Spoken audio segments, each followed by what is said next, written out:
أعوذ بالله من الشيطان الرجيم بسم الله الرحمن الرحيم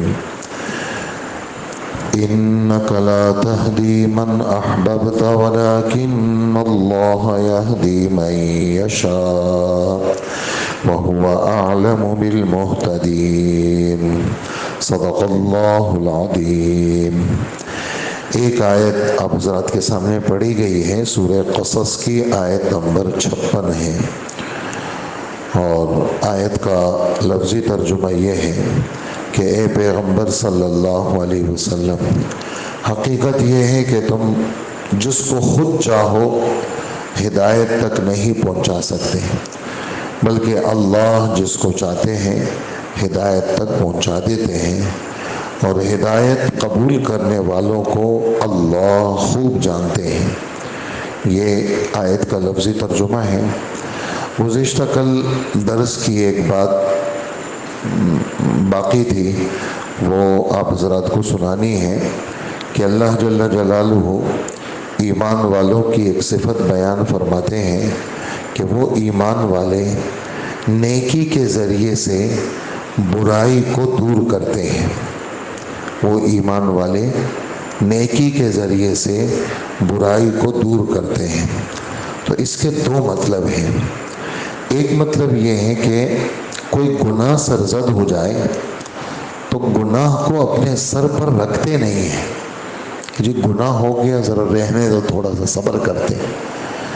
ایمان والے سے گناہ ہو جاتا ہے تو ایمان والا جب تک اس کی معافی نہ کرا لے اس کو سکون نہیں آتا، کہ یعنی ایمان والا جب گناہ ہو جائے، اور یہ بات بھی ذہن میں رکھیں، آدمی گناہ کیوں ہوا، انسان ہے، یہ والے وسوسے آتے ہیں گناہ کیوں ہوا، تو یہ بات ذہن میں رکھیں، نبیوں سے گناہ نہیں ہو سکتا، ناممکن ہے۔ کیوں؟ اللہ نے ان کی حفاظت کا انتظام کیا ہے، اور نبیوں کا دل گناہ کی طرف جاتا بھی نہیں ہے۔ معمولی سا اگر میلان آ جائیں فوراً اللہ پاک اس کو وہ کر لیتے ہیں، قابو کر لیتے ہیں، یعنی نبی گناہ نہیں کر سکتے۔ کیوں؟ اللہ پاک نے ان کی حفاظت کا انتظام کیا ہے۔ اسی طرح فرشتے گناہ نہیں کر سکتے۔ کیوں؟ فرشتوں میں گناہ کرنے کا مادہ ہی نہیں ہے، گناہ کو وہ نہیں جانتے، فرشتے گناہ کو نہیں جانتے۔ چھوٹا معصوم بچہ وہ بھی گناہ نہیں کرتا، چھوٹا گود کا بچہ، اس کو پتہ ہی نہیں ہے گناہ کس کو کہتے ہیں۔ باقی کائنات کا کوئی بھی فرد وہ گناہ سے بچ نہیں سکتا۔ صحابہ کے بارے میں یہ ہے کہ صحابہ محفوظ تھے، اللہ نے حفاظت، کیونکہ صحابہ یہ حضور کی تربیت میں تھے۔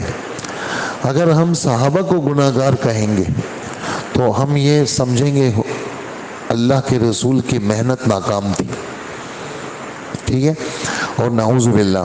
اور پھر اللہ کے رسول کی محنت کے ناکام کا مطلب یہ ہے کہ اللہ کا انتخاب ناکام تھا، کہ اللہ پاک نے ایسے پیغمبر کو چنا کہ ان میں تربیت کی صلاحیت نہیں تھی۔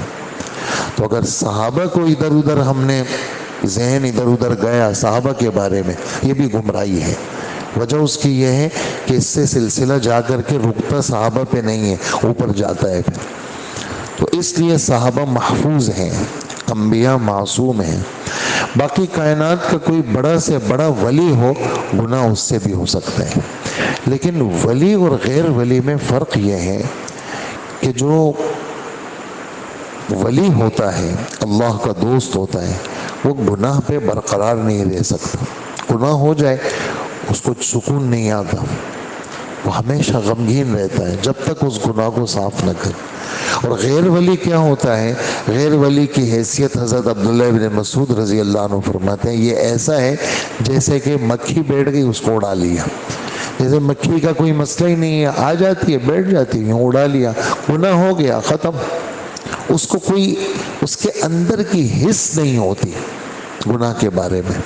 یہ تو ایک بات تھی جو اچھی بات تھی جو آپ کے سامنے آ گئی۔ تو ایمان والے وہ اچھائی کے ذریعے سے برائی کو دور کرتے ہیں۔ کیا مطلب؟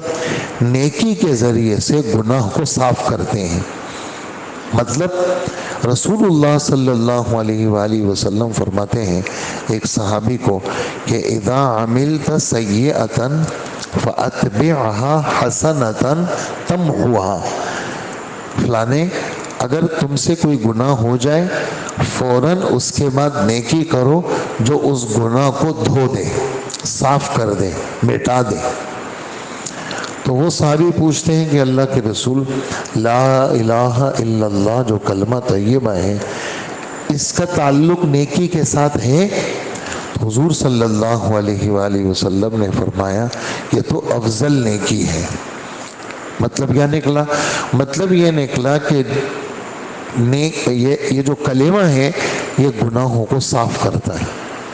ایک تو استغفار گناہ کو صاف کرتا ہے، ایک کلمہ گناہ کو صاف کرتا ہے۔ اس سے زیادہ مزید وضاحت قرآن کی آیت پیش کروں گا، سورہ ہود کا آخری رکوع، سورہ ہود کی آخری صفحے میں ایک ٹکڑا ہے چھوٹا سا، کیا کہ ان الحسنات یذہبن السیئات، بے شک بات ہے نیکیاں گناہوں کو لے کے چلی جاتی ہے۔ یہ اس کا لفظی ترجمہ ہے، لے کے چلی جاتی ہے یعنی معاف کرا دیتی ہے، نیکیاں گناہوں کو معاف کرا دیتی ہے۔ اور زیادہ اس میں مزید وضاحت میں جاتے ہیں کون سی نیکیاں کون سے گناہوں کو معاف کر لیتی ہیں، تو اس کا جواب یہ ہے کہ چھوٹے گناہوں کو نیکیاں صاف کرتی ہیں اور بڑے گناہوں کو توبہ صاف کرتا ہے۔ اور توبے کا مطلب کیا ہے کہ گناہ پہ ندامت ہو، شرمندگی ہو، کیوں گناہ ہوا۔ نمبر 2 گناہ کو چھوڑ دے۔ نمبر 3 آئندہ نہ کرنے کا عزم کر لے۔ تو ایک مطلب اس آیت کا یہ ہوا کہ ایمان والے گناہوں کو نیکیوں کے ذریعے سے دفع کرتے ہیں، اور دوسرا مطلب آیت کا یہ ہے کہ ایمان والے برائی کا بدلہ برائی سے نہیں دیتے، برائی کا بدلہ احسان سے دیتے ہیں۔ اس کا نتیجہ کیا نکلے گا؟ خود اللہ نے اس کا نتیجہ بیان کیا ہے 24ویں پارے بالکل آخر میں، آخر سے دوسرے صفحے میں، دوسرے صفحے کے شروع میں یہ بات ہے۔ کیا فرماتے ہیں کہ وَلَا تَسْتَوِي الْحَسَنَةُ وَلَا السَّيِّئَةُ، کہ نیکی اور برائی برابر نہیں ہو سکتی۔ اے مخاطب ادفع باللتی ہی احسن، تو برائی کو دفع کر نیکی کے ذریعے سے۔ فَإِذَا الَّذِي بَيْنَكَ وَبَيْنَهُ عَدَاوَةٌ كَأَنَّهُ وَلِيٌّ حَمِيمٌ، پھر کیا ہوگا؟ نتیجہ کیا نکلے گا؟ تیرے اور تیرے جس کے درمیان دشمنی ہے، تو نے اگر اس کی برائی کا جواب اچھائی سے دے دیا تو وہ دشمنی اللہ دوستی میں بدل دیں گے۔ ہے مشکل کام ہے، نفس پہ بہت بڑا پتھر رکھنا پڑتا ہے کہ اس نے کیا کیا اور میں کیا کر رہا ہوں، لیکن نبیوں کی صفات یہی ہے، نبیوں کی یہی صفات ہے۔ مطلب اگر نبیوں کی ترتیب پہ چلنا ہے تو اس پہ آنا ہوگا۔ لوگ کہتے ہیں یہ تو آپ نامردی کی تعلیم دے رہے ہیں، یہ نامردی نہیں ہے، جواں مردی کافروں کے مقابلے میں دکھانی ہے۔ اپنے گھروں میں جواں مردی نہیں دکھاتے کوئی، بیٹی کے سامنے، بیٹے کے سامنے، چچا کے سامنے، ماموں کے سامنے، خالہ کے سامنے، اس میں جواں مردی نہیں ہوتی، اس میں عاجزی دکھانی پڑتی ہے، ان کے ساری دکھانی پڑتی ہے، اور اس کے اندر دبنا سکھایا ہے کہ دب جایا کرو، سہ جایا کرو، معاف کر لیا کرو اور نظر انداز کر لیا کرو۔ جیسے کہ گزشتہ کل گزرا کہ ایمان والے باتوں کو وہ کر کے اس پہ تبصرے نہیں کرتے، ایک بات کو لے لیا اور جناب تبصرے ہو رہے ہیں، اسی کو وہ میسج آ گیا اس کو بھیج رہے آگے، فارورڈ کریں جی، 50 لوگوں کو فارورڈ کریں۔ کیوں گندوں کو فارورڈ کرتے؟ کسی اچھی چیز کو فارورڈ کریں، کسی نیکی کو آگے بھیجیں، کوئی نیکی مسلمان بن جائے گا، اور گند کو آگے فارورڈ کرتے ہیں اور پھر اس سے مشکلات پیدا ہوتی ہیں۔ تو ایمان والے کیا کرتے ہیں؟ وہ برائی کو نیکی کے ذریعے سے، اچھائی کے ذریعے سے دور کرتے ہیں۔ اس کی وضاحت آگئی، بس یہی باتیں تھیں کل کے درس کی۔ آج کے درس کی بات یہ ہے کہ اللہ جل جلالہ فرماتے ہیں کہ اے نبی آپ ہدایت نہیں دے سکتے۔ ہدایت کا مطلب کیا ہے؟ ہدایت کی کافی معنی ہیں، صرف 2 موٹے موٹے معنی آپ کے سامنے پیش کریں گے جس کا ذکر قرآن پاک کے اندر ہے۔ ایک ہدایت کا مطلب ہے کسی کو راستہ دکھانا، جیسے آپ ابھی سن رہے ہیں باتیں، یہ آپ کو راستہ دکھائے جا رہے ہیں، آپ نے لے لیا، اب آپ دن بھر یہ باتیں بتائیں گے کہ بھئی آج صبح درس میں یہ بات آئی تھی، آپ کو یہ باتیں آئی تھی، یہ آسمانی باتیں ہیں، اس کو آپ زندہ کریں گے۔ یہ ہے کسی کو اچھائی کا راستہ دکھانا۔ ایک یہ ہے کہ کسی کو منزل مقصود تک پہنچانا۔ مثال کے طور پر صدر کا کون سا راستہ ہے، آپ نے اس کو تھوڑا سا سمجھا دیا، بندہ صدر پہنچ جائے گا۔ آپ تو یہیں پر ہے، سفر اس نے کرنا ہے۔ ایک یہ کہ آپ نے کہا میں خود صدر جا رہا ہوں، بیٹھو میرے ساتھ۔ آپ نے اس کو گاڑی میں بٹھایا، کہاں جانا ہے آپ کو؟ مجھے فلانی جگہ جانا ہے۔ آپ نے اس کو جگہ تک پہنچا دیا۔ تو یہاں پر اللہ جل جلالہ فرماتے ہیں کہ اے پیغمبر آپ ہدایت نہیں دے سکتے، تو ہدایت کا کون سا مطلب مراد ہے؟ تو کہا پہلا مطلب مراد نہیں لے سکتے۔ کیوں؟ ہر نبی نے اللہ کا راستہ دکھایا ہے، ہر نبی نے اللہ کا راستہ دکھایا ہے، اور یہ تو نبیوں کا کام ہے، لوگوں کو راستہ دکھانا، ترغیب دینا، ہدایت کی باتیں بتانا۔ ہاں دوسرا مطلب یہاں مراد لیں گے وہ کیا؟ اے نبی آپ کسی کو جنت تک نہیں پہنچا سکتے، جنت تک پہنچانا وہ اللہ کا کام ہے۔ تبلیغ تو کر سکتے ہیں، سمجھا تو سکتے ہیں، لیکن اندر ڈالنا یہ اللہ کا کام ہے۔ کسی کے دل کو اللہ کی طرف مائل کرنا یہ کسی کے بس میں ہی نہیں رکھا، یہ صرف اللہ کے پاس ہے۔ تو اس پر صحیح مسلم کی ایک روایت پیش کی ہے کہ حضور صلی اللہ علیہ وسلم پر یہ والی آیت تب نازل ہوئی جب حضور صلی اللہ علیہ وسلم کے چچا ابو طالب، وہ یعنی آپ نے کلمہ پیش کیا اور ابو طالب نے نہیں مانا، اور ابو طالب نے کہا کہ میں دوزخ کی آگ کو تو برداشت کر لوں گا لیکن لوگوں کی باتیں برداشت نہیں کر سکتا۔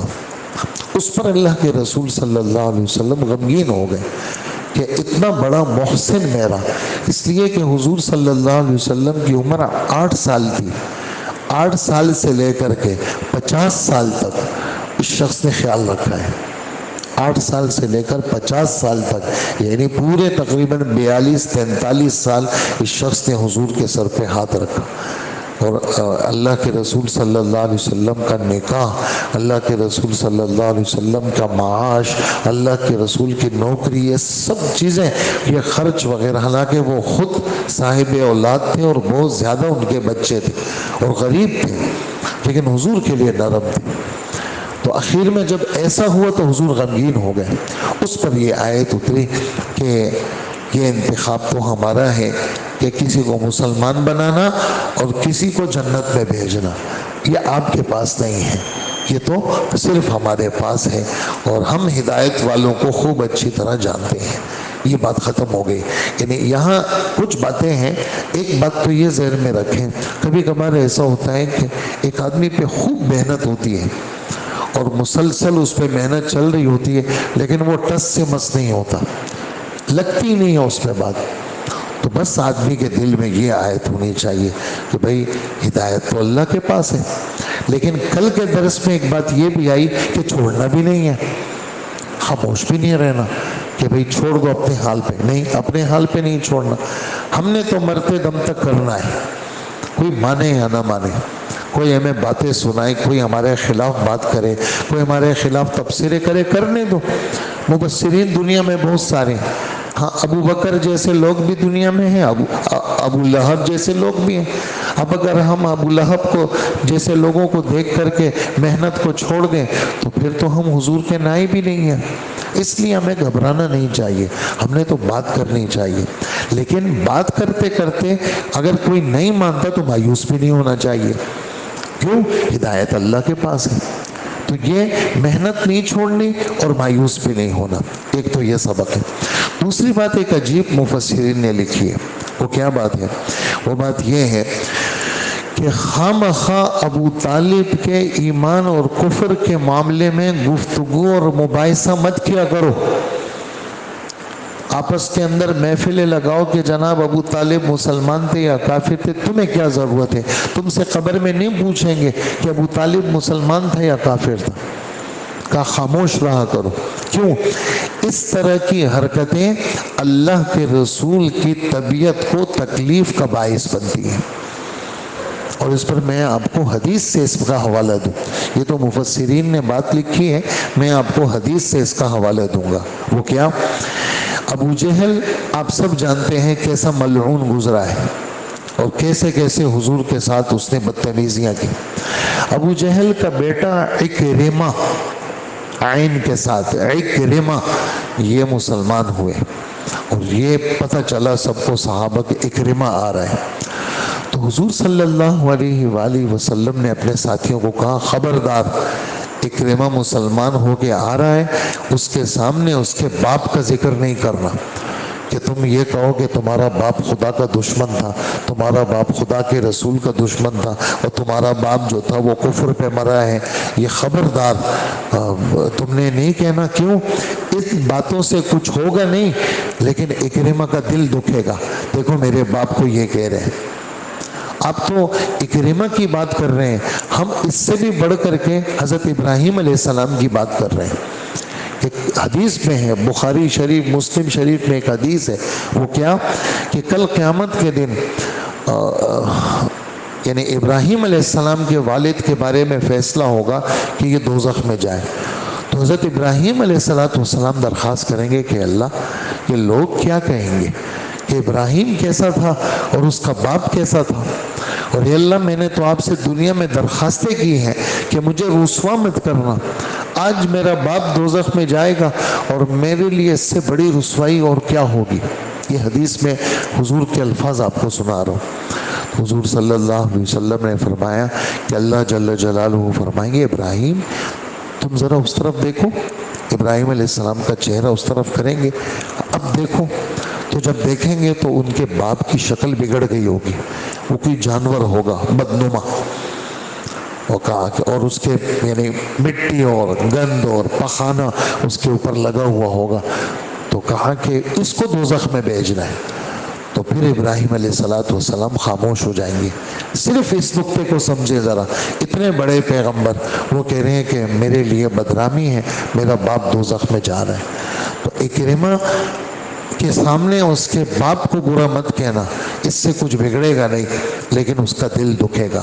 تو اس لیے ابو طالب کے بارے میں تبصرے کرنا اور تو اللہ کے رسول کے ایذا کا سبب ہے. تو اس لیے عقیدہ اپنی جگہ پہ لیکن خاموش رہنا. بعض وہ باتیں جس کا ذکر مناسب نہیں ہوتا اس کا تذکرہ زبان پہ لانے کو حضرات برا سمجھتے ہیں. اللہ پاک عمل کی توفیق عطا فرمائے. الحمدللہ رب العالمین.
صلی اللہ تعالی علی خیر خلقہ محمد وآلہ واصحابہ اجمعین آمین برحمتک یا ارحم الراحمین. اولم نمکن لهم حرما آمنا یجبا الیہ ثمرات کل شیء رزقا من لدنا ولكن أكثرهم لا يعلمون. صدق اللہ العظیم. سورہ قصص کی ایک آیت اب حضرات کی خدمت میں پڑھی گئی ہے، آیت نمبر 57. جمعرات والے دن آیت نمبر 56 پڑھی گئی تھی، آج آیت نمبر 57 پڑھی گئی. 20واں پارہ ہے. کافروں کے ایمان نہ لانے کا ذکر چل رہا ہے، اور جیسے میں بار بار عرض کرتا ہوں کہ اگرچہ یہ آیتیں مکہ مکرمہ کے کافروں کے لیے یا مدینہ منورہ کے یہودیوں منافقوں کے لیے اس طرح کی آیات نازل ہوتی ہیں، یا موسیٰ علیہ السلام اور ان پیغمبروں کے نہ ماننے والوں کے لیے یہ آیتیں اترتی ہیں، لیکن یہ ان کے ساتھ خاص نہیں ہے، بلکہ قیامت تک کے لیے ان آیتوں میں تمام مسلمانوں کے لیے اور ہر زمانے کے لوگوں کے لیے اس میں سبق ہے۔ تو یہاں اس ایک آیت کا کہ چونکہ کافروں کا ایمان نہ لانے کا ذکر کا بیان ہے، تو ایمان ہم کیوں نہیں لاتے، ایمان کے لیے کیا رکاوٹیں ہیں، تو یہ 4-5 رکاوٹوں کا بیان ہے، جس میں سے آج ایک رکاوٹ کا ذکر ہے کہ ہم کیوں ایمان نہیں لاتے۔ جیسے بہت سارے لوگ کہتے ہیں ہم اس وجہ سے مسجد نہیں آتے، ہم اس وجہ سے شریعت پہ نہیں چلتے، حالانکہ وہ بیکار سی بات ہوتی ہے۔ ہمارے دیندار نہ بننے کی یہ وجہ ہے، تو بیکار سی بات ہوگی۔ ایسے ہی ان کافروں نے ایمان نہ لانے کی رکاوٹ ہے۔ ہم کیوں ایمان نہیں لاتے؟ کہا کہ اگر ہم ایمان لے آئے تو لوگ ہمارے مخالف ہو جائیں گے، اور لوگ ہمیں ہمارے گھروں سے نکال دیں گے، اور لوگ ہمارے ساتھ ایسا ایسا کریں گے، اس وجہ سے ہم مسلمان نہیں ہوتے، ایمان اس لیے نہیں لاتے۔ دیکھو مسلمان ایمان لے آئے، ان کو گھروں سے نکلنا پڑا، حبشہ چلے گئے، اور مسلمان دیکھو ایمان لے آئے، ان کو نکلنا پڑا، مدینہ چلے گئے۔ اس وجہ سے ہم ایمان نہیں لاتے ہمارے گھروں سے۔ تو دو مسئلے پیش آ جائیں گے۔ ایک مسئلہ یہ پیش آئے گا کہ ایمان لانے کی وجہ سے ایک تو وطن سے بے وطن ہو جائیں گے۔ پھر جب آدمی وطن سے بے وطن ہوتا ہے تو کھائے گا کہاں سے؟ مختلف قسم کی رکاوٹیں، گھر ہی نہیں ہے اس کا، گھر نہیں ہے، اور در بدر ہے تو کھانے پینے روزی کا کیا مسئلہ ہوگا؟ تو یہ چیزیں ہمیں ستا رہی ہیں، اس لیے ہم ایمان نہیں لاتے۔ تو یہ بیکار سی بات ہے۔ بہت سارے لوگ دنیا کے اندر دیندار نہ بننا اور مسجد کی طرف نہ آنا اور اس طرح کی ظاہری رکاوٹوں کو لوگ پیش کرتے ہیں۔ جیسے اس پر میں تھوڑی سی یعنی سمجھانے کے لیے ایک آیت پیش کروں گا 10ویں پارے کی، کہ اللہ جل جلالہ فرماتے ہیں کہ مسلمانوں یہ جتنے مشرک ہیں نا، ان کو حدود حرم میں مت چھوڑو۔ یہ کب کی بات ہے؟ یہ جب مکہ مکرمہ فتح ہو گیا، پھر بھی بعض مشرکین وہاں رہتے تھے، تو عربوں کے لیے یہ حکم تھا یا مسلمان ہو جاؤ یا لڑائی کے لیے تیار ہو جاؤ۔ تو اللہ جل جلالہ نے اعلان کیا کہ جو مشرکین ایمان نہیں لاتے یہ حدود حرم میں نہیں رہیں گے، ان کو باہر نکالو۔ تو اس پر بعض مسلمانوں کے دلوں میں یہ بات آئی کہ اگر یہ باہر نکل گئے تو ہمارے تو ان کے ساتھ تجارتی مراسم ہیں، ہاں مال کا لین دین ہے، اور مال کا لین دین تو ہم انہی کے ساتھ کرتے ہیں، اور ان کے ساتھ ہمارا مال کا لین دین ختم ہوگا تو ہم غریب ہو جائیں گے۔ یہ چیزیں دل دماغ میں پیدا ہوئی۔ اس کا جواب اللہ نے دیا۔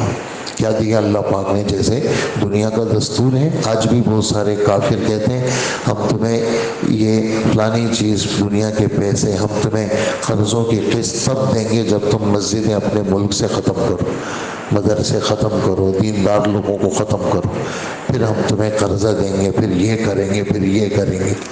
تو اللہ جل جلالہ مسلمانوں کو فرماتے ہیں کہ ایمان والوں یہ جتنے بھی مشرکین ہیں یہ گندے ہیں، اور یہ اس سال، یہ جو سال گزر رہا ہے، اس سال کے بعد یعنی 9 ہجری کے بعد یہ حدود حرم میں نظر نہیں آنے چاہیے۔ وَإِنْ خِفْتُمْ عَيْلَةً، اور اگر تمہیں تمہاری فقیری کا ڈر ہو، کہ تمہارے دل میں یہ خیال پیدا ہو کہ ہم غریب ہو جائیں گے، فَسَوْفَ يُغْنِيكُمُ اللَّهُ مِنْ فَضْلِهِ إِنْ شَاءَ، اللہ اپنے فضل سے تمہیں مالدار بنائیں گے اگر اللہ چاہیں گے۔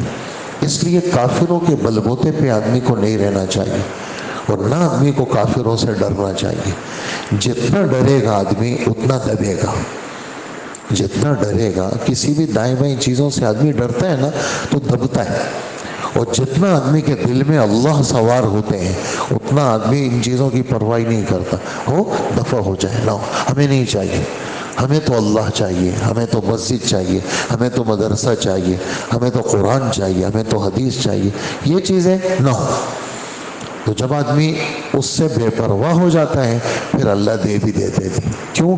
اس لیے کہ اس نے خدا کے نام پہ غیرت کھائی، اور اللہ بادشاہ ہے اور اللہ جل جلالہ طاقت والے ہیں۔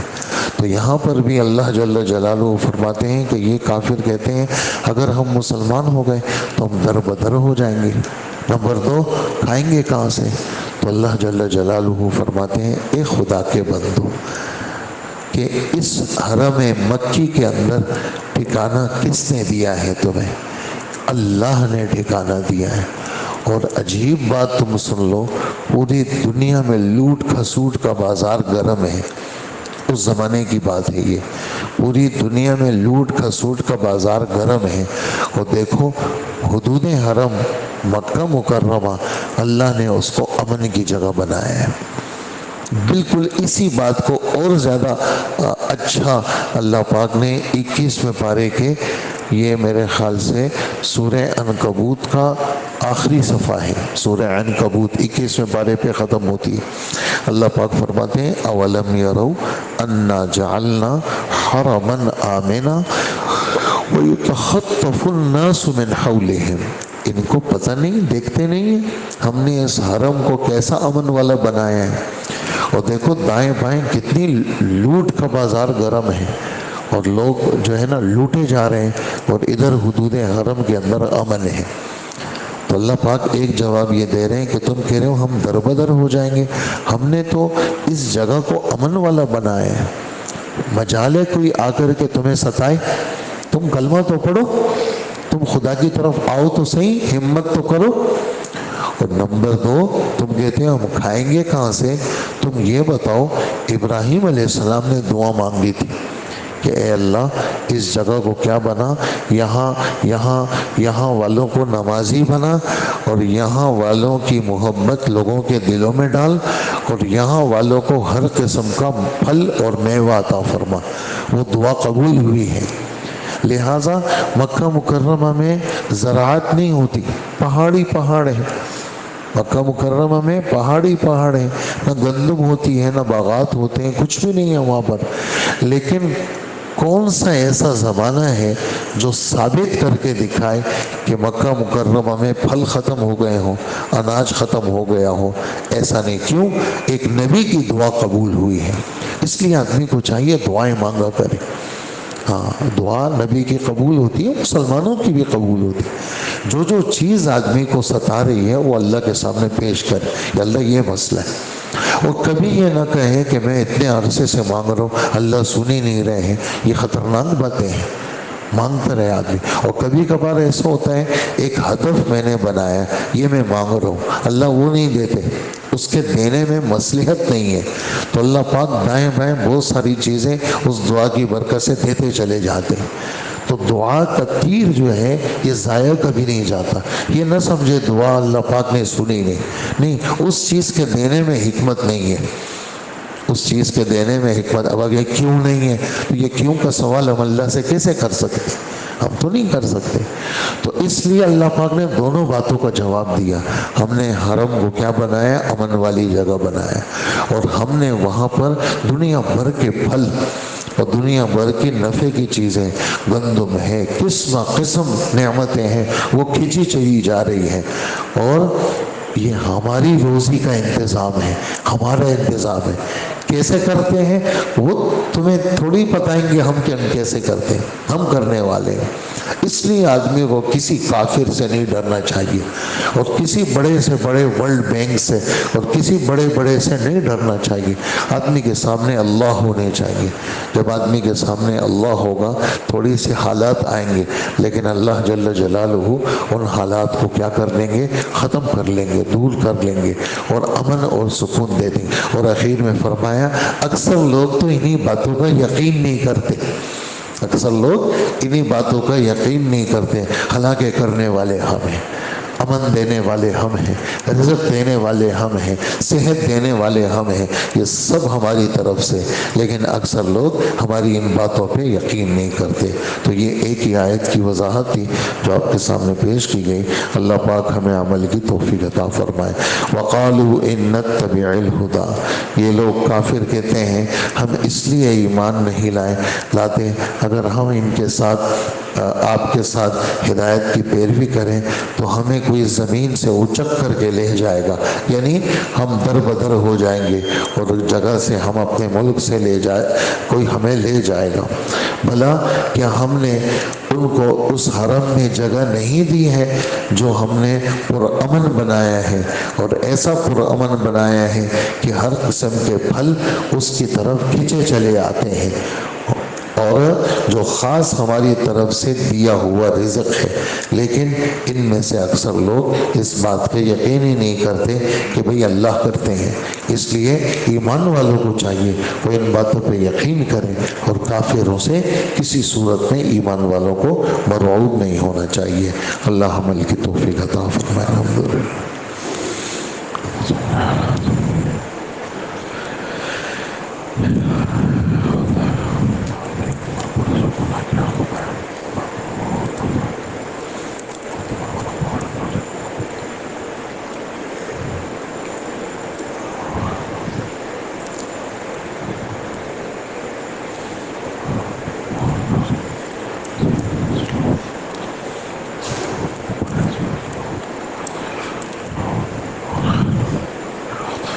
صلی اللہ وسلم علی نبینا محمد وآلہ واصحابہ اجمعین آمین برحمتک یا ارحم الراحمین۔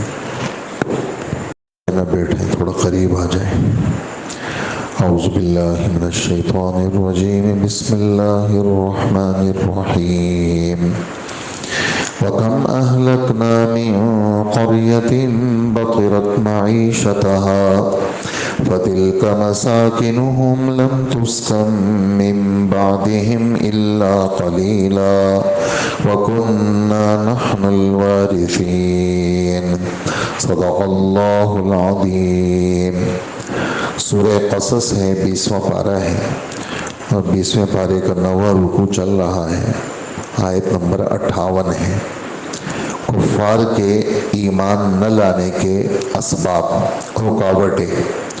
گزشتہ کل ایک رکاوٹ کا بیان ہوا کہ ہم اسلام اس لیے قبول نہیں کرتے کہ ہمیں لوگ پھر مخالف بن کر کے ہمارے گھروں سے نکال دیں گے، اور ہم وطن سے بے وطن ہو جائیں گے، اور کھانے پینے کے حوالے سے بھی ہمیں تکلیف ہوگی۔ اس کا جواب اللہ جل جلالہ نے دیا کہ ہم نے مکہ مکرمہ کو امن والی جگہ بنایا ہے۔ مکہ مکرمہ امن والی جگہ ہے، چاروں طرف لوٹ کا بازار گرم ہے، لیکن اب مکہ مکرمہ کو ہم نے امن والی جگہ بنایا۔ پھر اسی کے اندر ہم نے ایک نبی کی دعا قبول کی ہے، اور آج تک کبھی بھی وہاں پر کسی قسم کی کوئی کمی واقع نہیں ہوئی۔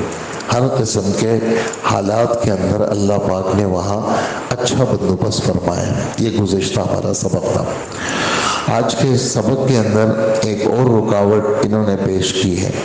وہ کیا ہے کہ ہم تو دنیا میں سب چیزیں صحیح ہیں، ہماری عیش عشرت کے اندر ہیں، دیکھو ہماری زمینیں ہیں، اور ہمارا پیسہ ہے، ہماری جائیدادیں ہیں، ہماری صحت ہے، دیکھتے ہو آپ، ہم دیکھو کتنے ہمارے بیٹے ہیں، ہماری سب چیزیں صحیح ہیں۔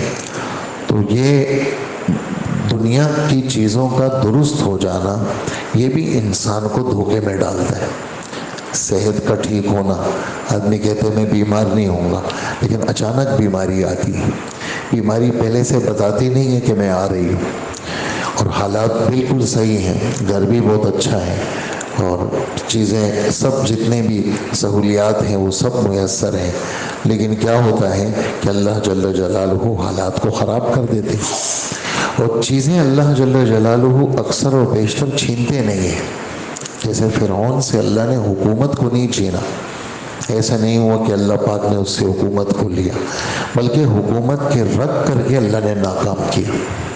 اور سب سے پہلے اللہ جل جلالہ معصیت کا اللہ کے دین سے دور ہونے کی سب سے پہلی سزا اللہ پاک دل سے سکون کو چھین لیتے ہیں۔ سب سے پہلی نقد سزا یہ ہوتی ہے کہ اللہ جل جلالہ اس کو جو مطلوبہ چیز ہے، جس کے لیے وہ اسباب میں اس لیے کماتا ہوں کہ میرا گھر اچھا ہو، میری بیوی اچھی ہو، میرے بچے سکون کے ساتھ ہو، میرا کھانا پینا، یہ میری جو سیٹ اپ ہے یہ زبردست ہو، آدمی اس کے لیے کوشش کرتا ہے۔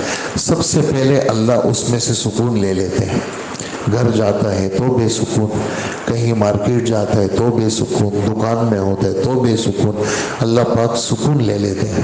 اور پھر آہستہ آہستہ اللہ جل جلالہ اس چیزوں کو اللہ پاک اس سے ختم کرتے ہیں، اور اس سے اللہ پاک آہستہ آہستہ وہ چیزیں، جیسے فرعون سے حکومت نہیں لی، سکون لے لیا، برکت لے لی، پریشانی آ گئی، مختلف حوادث آ گئے، آہستہ آہستہ جب وہ غرق ہو گئے، ختم ہو گئے، تو اللہ پاک قرآن پاک میں فرماتے ہیں کم ترکوا من جنات وعیون وکنوز ومقام کریم ونعمت کانوا فیہا فاکہین کذالک وأورثناہا قوما آخرین۔ یہ سورہ دخان 25واں پارہ۔ کتنے انہوں نے باغات چھوڑے، کتنے اچھے اچھے چشمے چھوڑے انہوں نے، اور کیسے بہترین رہائشی مکانات چھوڑے انہوں نے، اور کیسے کیسے انہوں نے چیزیں دنیا کے اندر انہوں نے وہ چھوڑ دی۔ ہم نے کیا کیا؟ ہم نے دوسری قوم کو ان چیزوں کا وارث بنایا۔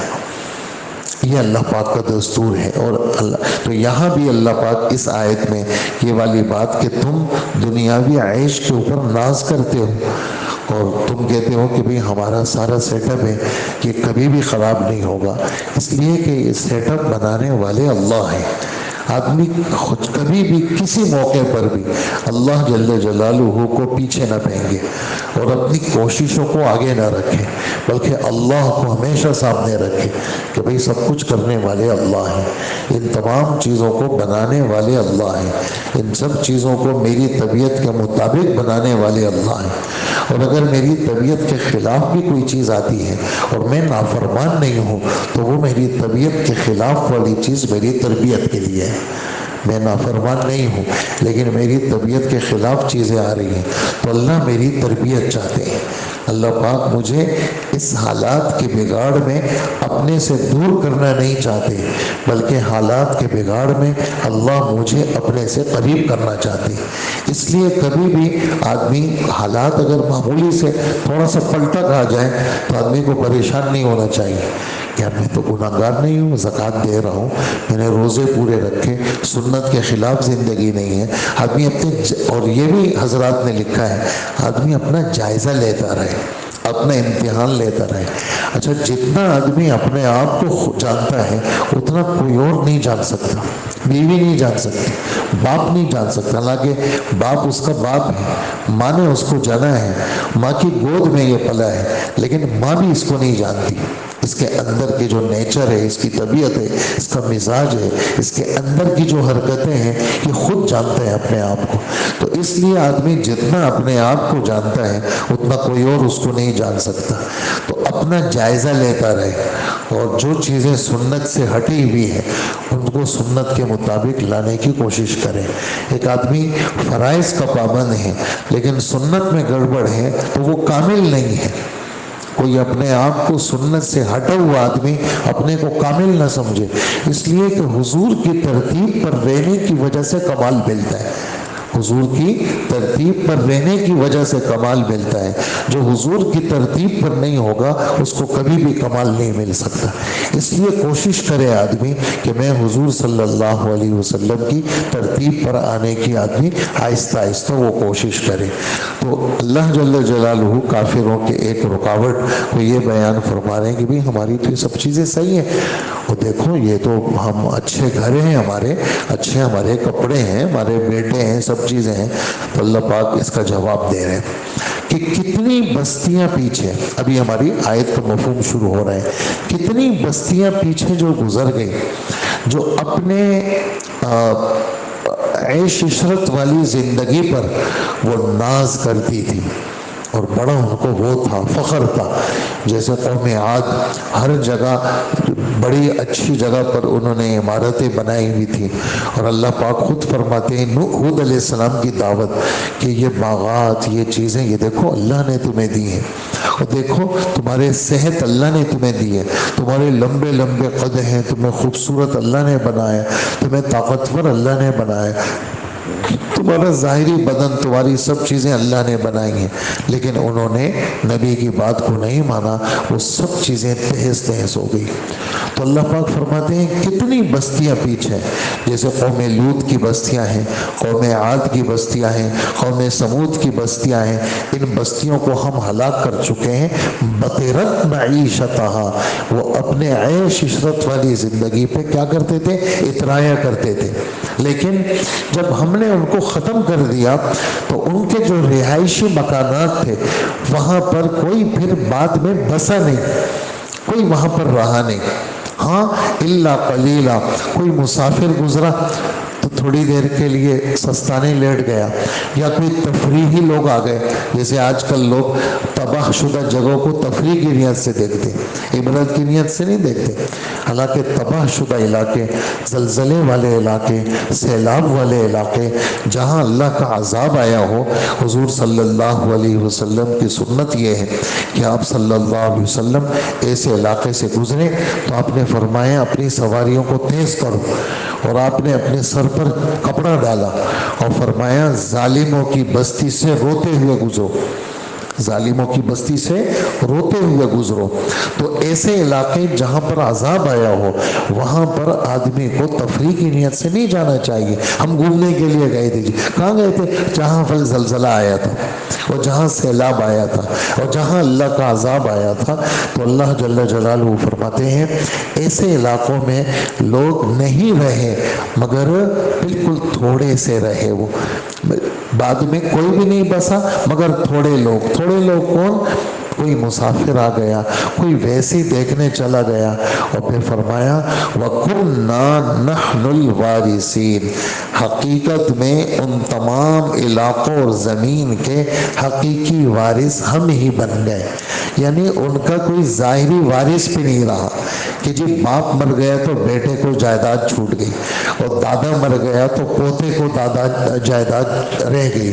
ایسا بھی نہیں ہوا، بلکہ باپ بھی گیا، پوتا بھی گیا، دادا بھی گیا، پوری قوم صفحہ ہستی سے مٹ گئی، اور اس پورے علاقے کے وارث ہم بن گئے.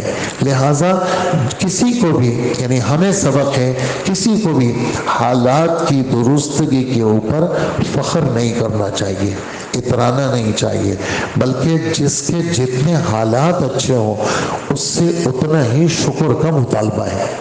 جس کے جتنے حالات اچھے ہوں اتنے شکر کا مطالبہ ہے. اور یہ دعا کرنی چاہیے کہ یا اللہ مجھے شاکر بنا دے. مجھے کیا بنا دے؟ یعنی اس وقت شکر کی کیفیت نہیں ہے، حق مانگنے والے بہت سارے ہیں، شاکر لوگ نہیں ہیں. تو شکر کرنا اللہ کی نعمتوں پر یہ مطلوب ہے.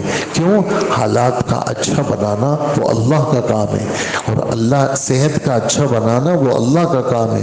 ابھی اس وقت ہم جو یہاں موجود ہیں یہ اللہ نے ہمیں بٹھایا ہے. لوگ پتہ نہیں کن کن کاموں میں ہیں، ہم مسجد میں بیٹھے ہوئے، ہم اللہ کی بات سن رہے ہیں، اللہ کا نام لے رہے ہیں، اللہ کے سامنے ہم نے جھک کر کے نماز پڑھی ہے. تو یہ بھی یہ روحانی اعتبار سے حالات کا درست ہونا ہے. ظاہری حالات، روحانی حالات یہ کہاں سے ٹھیک ہوتے ہیں؟ اللہ کی طرف سے ٹھیک ہوتے ہیں.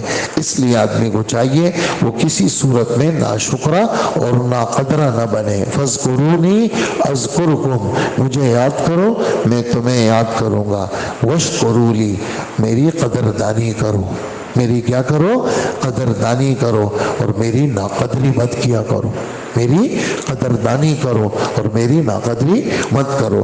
تو یہ اس آیت کا خلاصہ اور اس آیت کا سبق ہے. اللہ جل جلالہ ہمیں عمل کی توفیق عطا فرمائے. کم اہلکنا، ایک ہی آیت کا خلاصہ ہوا. اور کتنی ہی بستیاں وہ ہیں جو اپنے معیشت پر اور اپنے رہائش پر اور اپنے جتنے بھی اللہ پاک نے ان کو چیزیں دی تھی اس پہ کیا کرتی تھی؟ اترایا کرتی تھی، فخر کرتی تھی، غرور کرتی تھی، ہم نے ان کو تباہ کر ڈالا۔ اب وہ ان کی رہائش گاہیں تمہارے سامنے ہیں جو ان کے بعد تھوڑے عرصے کو چھوڑ کر کبھی بھی آباد نہیں ہو سکی۔ تھوڑا سا کوئی آیا، مسافر گزر گیا، اس نے سستا لی اور نکل گیا، کون یہاں رہے گا؟ یہ تو ویران جگہ ہے۔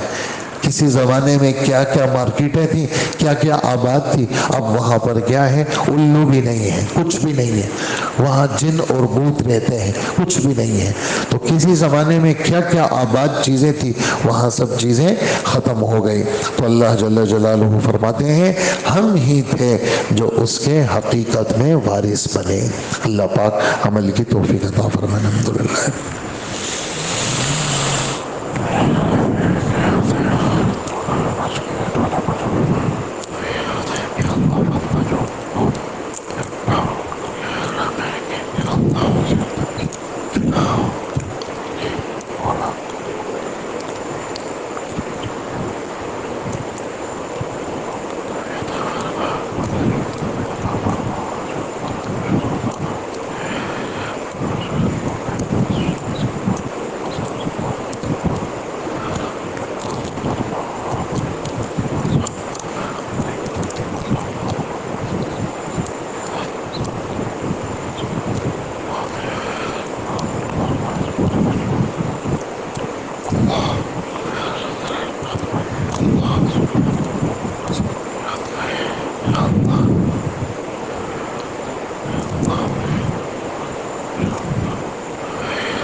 صلی اللہ وسلم علی نبینا محمد وآلہ واصحابہ اجمعین برحمتک یا رب۔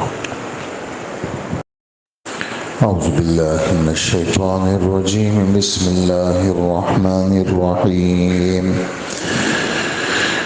وما كان ربك مهلك القرى حتى يبعث في أمها رسولا يتلو عليهم آياتنا وما كنا مهلك القرى إلا وأهلها ظالمون۔ صدق اللہ العظیم۔ سورہ قصص 20واں پارہ ہے، آیت نمبر 59 کی تلاوت آپ حضرات نے سنی۔ کافروں کے ایمان نہ لانے کے اسباب کا بیان ہے کہ دنیا میں کافر لوگ جو بستے ہیں ان میں سے بعض لوگ یہ کہتے ہیں کہ ہمارے دوزخ میں جانے کا جو تمہارے ذہن کے مطابق ہے اور اللہ کی طرف سے عذاب آنے کا جو بڑا سبب ہے وہ اللہ کا کفر ہے، لیکن ہم تو عرصے سے کفر کرتے چلے آ رہے ہیں اور ابھی تک تو اس کفر کی کوئی سزا ہمیں ملی نہیں، نظر ہی نہیں آیا ہمیں۔ لگتا ہے ایسا ہے کہ آپ لوگوں کی یہ جو باتیں ہیں یہ سب جھوٹ پر مبنی، اس لیے کہ اگر اللہ پاک ہم سے ناراض ہوتا تو ہمارے کفر کی وجہ سے ہمیں نقد سزا دیتا، یہ ان کے دلوں میں بات تھی۔ ہم اس لیے ایمان نہیں لاتے کہ تمہارا یہ کہنا کہ کفر کی وجہ سے سزا ہوتی ہے، اور ہمیں تو ابھی تک سزا نہیں دیکھی، ہم تو دیکھ رہے ہیں دنیا کے اندر۔ اس کا جواب دے رہے ہیں اللہ پاک، اور یہ جواب صرف اس زمانے کے کافروں کے لیے نہیں، یہ قیامت تک کے لیے جواب ہے کہ رسولوں کے آنے سے پہلے ہم قوموں کو عذاب میں مبتلا نہیں کرتے، اور رسولوں کی دعوت دینے کے بعد بھی لوگوں کے نہ ماننے پر ہم فوراً سزا نہیں دیتے، بلکہ ہم مہلت دیتے ہیں۔ جب تک ہم دعوت دینے والوں کو نہ بھیجیں اس وقت تک ہماری طرف سے عذاب کا فیصلہ نہیں ہوتا۔ اور دعوت ہم کہاں بیچتے ہیں، یعنی دعوت دینے والوں کو کن علاقوں میں بیچتے ہیں؟ گاؤں دیہات میں بیچتے ہیں؟ نہیں، صدر مقام پہ بیچتے ہیں۔ کا ترجمہ کیا، ماں کو کہتے ہیں، بنیاد کو کہتے ہیں۔ حضرت مولانا اشرف علی تھانوی رحمۃ اللہ علیہ اس کا ترجمہ صدر مقام سے کرتے ہیں، یعنی بڑے شہروں میں بیچتے ہیں۔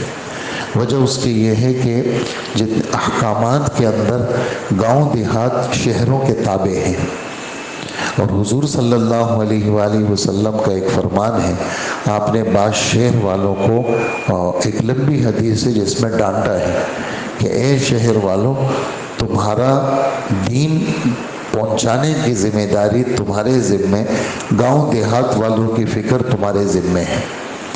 تو اسی طرح ایک بڑی جگہ پہ نبیوں کو اللہ پاک شہروں میں بھیجتے تھے، بڑی جگہوں میں بھیجتے تھے۔ جیسے حضور صلی اللہ علیہ وآلہ وسلم کو اللہ پاک نے مبعوث فرمایا مکہ مکرمہ میں، اور مکہ مکرمہ کے ناموں میں ایک نام ہے ام القریٰ، بستیوں کی جڑ، بستیوں کی بنیاد، بستیوں کی اصل، ام القریٰ مکہ مکرمہ۔ اور یہ والی بات بھی ہمارے ذہن میں ہو کہ جس وقت اللہ دنیا کو بنا رہے تھے تو یہ پوری دنیا کیا تھی؟ کچھ بھی نہیں تھا، پانی تھا۔ تو اللہ نے ارادہ کیا دنیا بنانے کا، تو اس پہ ایک بلبلہ اٹھا، وہ جم گیا، اللہ پاک نے اس کو پھیلا دیا، اور پھر اللہ جل جلالہ نے اس کے بالکل سینٹر اور بیچ کے اندر بیت اللہ کو بنایا۔ یہ جو بیت اللہ ہے یہ پوری دنیا کا بیچ ہے۔ تو اللہ جل جلالہ صرف اتنی سی بات، یعنی ان کے ایمان نہ لانے کی وجہ کیا ہے کہ اگر آپ کہتے ہیں کہ بھئی تمہارا کافر ہونا یہ اللہ کو برا لگتا ہے، تو ہم تو کافر ہیں، ابھی تک کوئی عذاب ہی نہیں آیا ہم پر۔ تو اللہ پاک اس کا جواب دیتے ہیں کہ ہم کسی قوم کو ہلاک نہیں کرتے جب تک اس کے صدر مقام پہ، بڑی جگہ پہ، شہر میں ہم کسی پیغمبر کو نہ بھیج دیں۔ اچھا، پھر پیغمبر آنے کے بعد لوگوں کے انکار پر فوراً نہیں پکڑتے۔ اسی بات کو تھوڑی سی وضاحت کے ساتھ آپ حضرات ماشاءاللہ قرآن پڑھتے ہیں، بار بار دیکھتے ہیں، حافظ بھی ہیں آپ میں سے بہت سارے، تو اللہ جل جلالہ نے جا بجا یہ والی بات جو میں آپ کو سنا رہا ہوں اپنی تعبیر میں، یہ اللہ پاک نے قرآن میں بیان فرمائی ہے۔ آپ حضرات پڑھتے ہوں گے 14ویں پارے میں بھی یہ بات ہے۔ سورہ فاطر، جہاں سورہ یاسین شروع ہو رہی ہے، ابھی سورہ یاسین شروع نہیں ہوئی، سورہ فاطر کی بالکل آخری آیت، وہاں بھی یہی والی بات ہے۔ اسی طرح سورہ کہف میں یہ والی بات ہے، اسی طرح سورہ بنی اسرائیل میں یہ والی بات ہے۔ تھوڑے تھوڑے فرق کے ساتھ ہے یہ آیت کے میں الفاظ پڑھوں گا تو آپ کے جو پڑھنے والے ہیں روزانہ ان کے ذہنوں میں وہ الفاظ آ جائیں گے۔ اللہ پاک فرماتے ہیں وَلَوْ يُؤَاخِذُ اللَّهُ النَّاسَ بِظُلْمِهِمْ مَا تَرَكَ عَلَى ظَهْرِهَا مِن دَابَّةٍ، اگر اللہ پاک لوگوں کے گناہوں کی وجہ سے لوگوں کی فوراً پکڑ فرماتا تو پورے روئے زمین پر کوئی چلنے والا جانور تمہیں نہ ملتا۔ اگر اللہ پاک فوراً پکڑ فرماتا کہ بھئی ادھر گناہ ہوا، ادھر عذاب آیا، ادھر کسی نے کوئی حرکت کی، ادھر اس پہ مار پڑی، ادھر اس نے شرک کیا، ادھر اس نے مار پڑ۔ ہماری برما تشکیل ہوئی تھی 28 دن کی، کافی پرانی بات ہے، وہاں بالکل مین بازار میں رنگون کے اندر، وہاں ایک بالکل مین ایسی جگہ ہے جہاں پر صورتی مسجد ہے، یعنی مسلمانوں کی مسجد ہے۔ اسی محلے کے اندر سب سے بڑا بت خانہ پوری دنیا کا وہ بھی اسی محلے میں ہے۔ اسی محلے کے اندر یہودیوں کا عبادت خانہ بھی اسی محلے میں، اسی محلے میں عیسائیوں کا چرچ بھی اسی محلے میں۔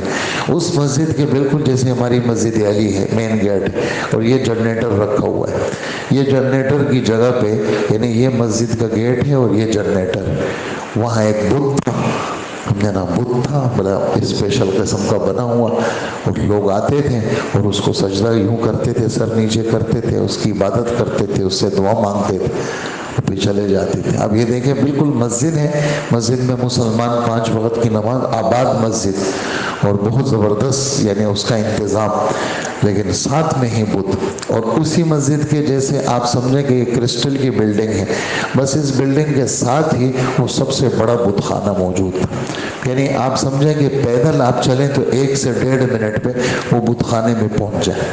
تو اللہ جل جلالہ اب ایک چھوٹی سی جگہ ہے، اس جگہ پہ جناب حق بھی ہے اور باطل بھی ہے، اور حق کی ایک مسجد ہے اور باطل والوں کی جناب 20 چیزیں اللہ پاک نے بکھیری ہوئی ہیں، لیکن اللہ پاک کا نظام آپ دیکھیں، وہیں پر اسی برما کے اندر ایسی جگہ جیسے اسلام آباد یا مری، وہ اس کے سامنے کچھ بھی نہیں ہے، یعنی اتنی حسین و جمیل جگہ، وہاں پر قدم قدم پہ بالکل یعنی تھوڑے سے فاصلے پہ بت خانہ، اور موسم کیسا ہے، موسم آپ دیکھیں حیران ہو جائیں گے، بالکل بادل چھائے ہوئے، ہر تھوڑی تھوڑی دیر کے بعد بارش ہو رہی ہے، ٹھنڈا موسم ہے، آدمی چاہے کہ وہاں پھرتا رہے، ہے وہاں بت خانہ۔ تو تو اللہ جل جلالہ کا نظام بھی ایسا ہے کہ جہاں پر یعنی اللہ پاک یہ بتاتے ہیں کہ دیکھو دل کی آنکھوں سے ذرا تھوڑا سا دیکھ لو، کہیں ایسا نہ ہو دنیا کے نشے میں، دنیا کے نقشوں میں اور دنیا کی یہ چیزوں کے اندر حق بات تمہارے دل دماغ سے اوجھل نہ ہو جائے۔ اور اللہ موجود ہیں، اللہ وحدہ لا شریک لہ ہے، تو اللہ پاک فوراً کسی کو سزا نہیں دیتے۔ اگر سزا دیتے تو روئے زمین پر ایک بھی نہ ملتا۔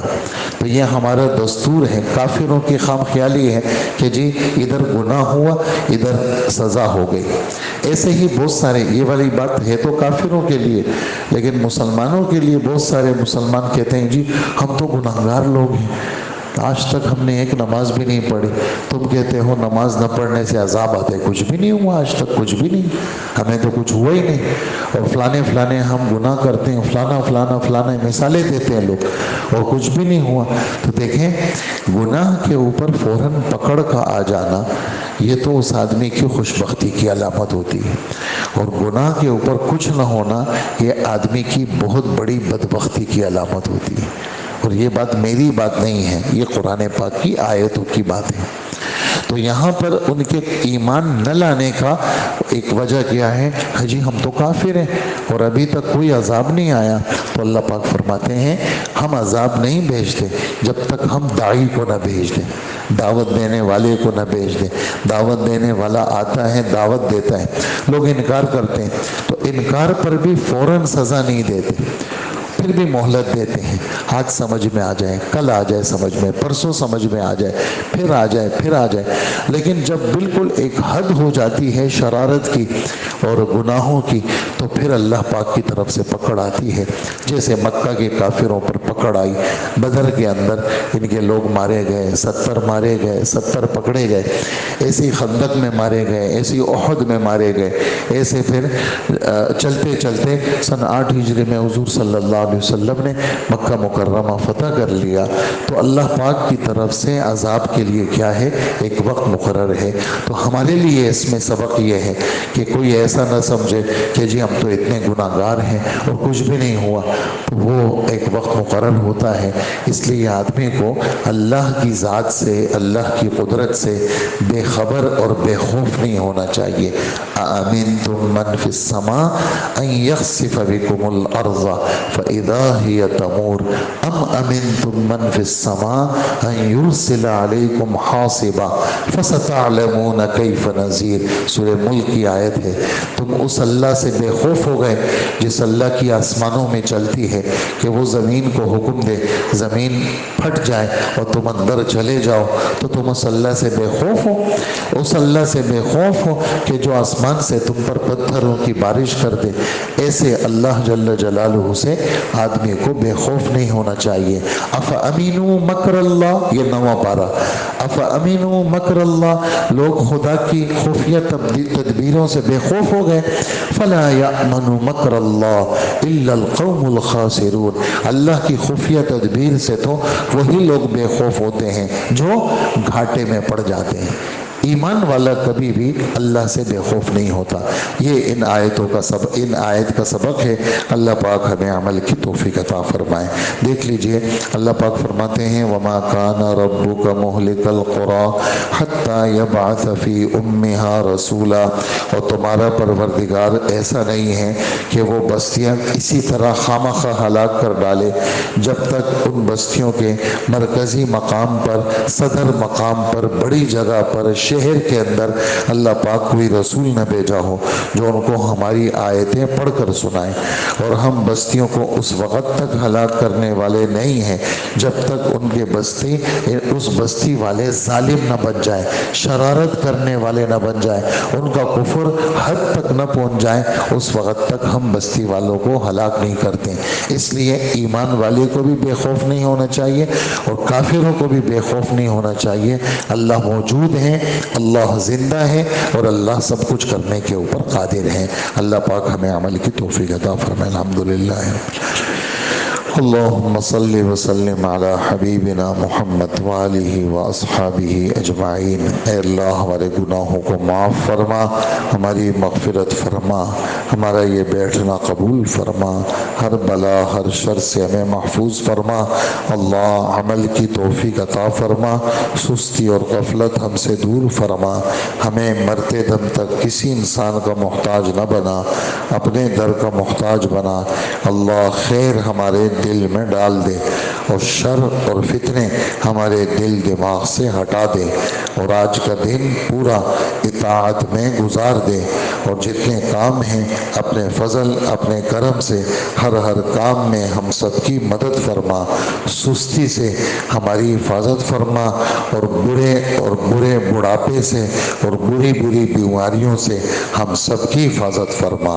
اے اللہ قبر کے عذاب سے بچا اور دنیا کے فتنے سے محفوظ فرما، اور دعاؤں کو قبول فرما۔ وصلی اللہ وسلم علی نبینا محمد وآلہ واصحابہ اجمعین، آمین برحمتک یا ارحم الراحمین۔